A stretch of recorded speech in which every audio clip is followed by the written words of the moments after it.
started like any normal Monday.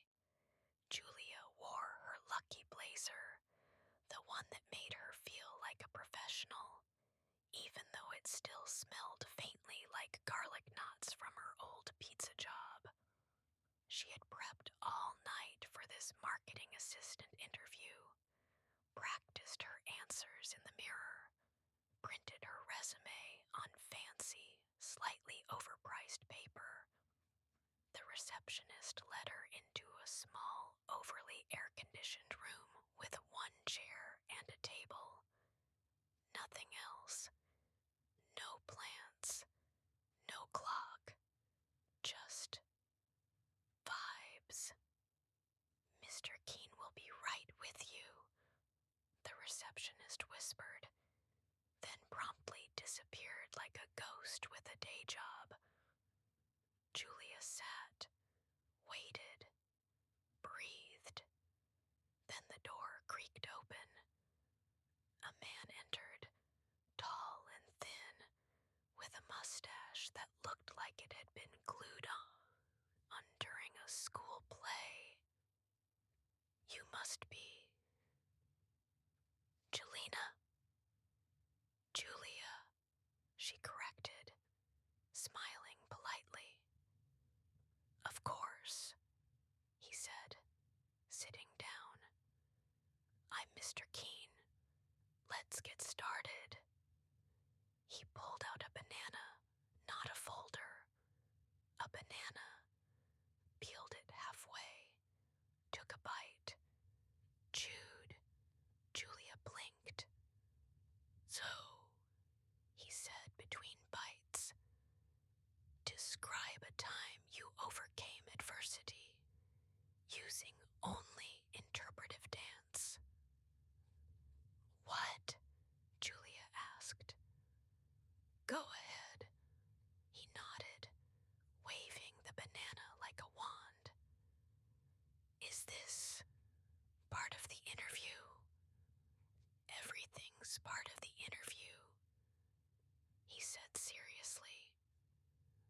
Julia stood. She did a hesitant twirl, a weird shoulder shimmy, then pointed to the ceiling like she was in a flash mob. She prayed the security cameras weren't real. Mr. Keene clapped once. "Wonderful. Now, can you explain the metric conversion of spaghetti into business ROI?" She sat down. "Are you messing with me?" He stared at her. "Are you ready for disruption?" "What does that even mean?" "Exactly," he whispered, as if she'd passed a secret test. Suddenly, the door burst open. A woman with glitter on her blazer and 3 pins in her hair stormed in.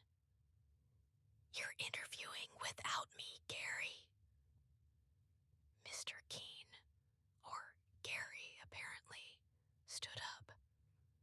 "Tabitha, please, we talked about this. I built this brand," she said. "I am the brand." Julia watched like she was in an episode of reality TV no one had greenlit. Then Tabitha turned to her. "Tell me your greatest weakness, and if you say perfectionism, I swear I will throw this stapler." Julia hesitated. "Mild lactose intolerance." Tabitha stared, then nodded. "Respect." Mr. Keene clapped. "You're hired." Julia blinked. "Wait, what?"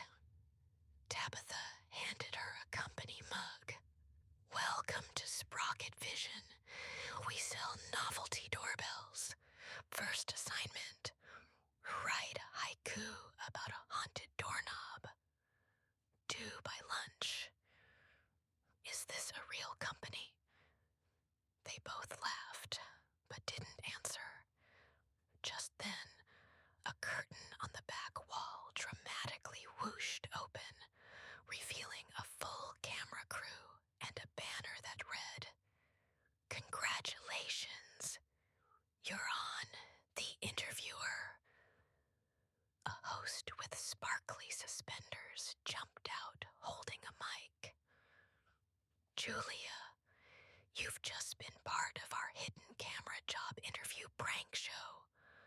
How does it feel?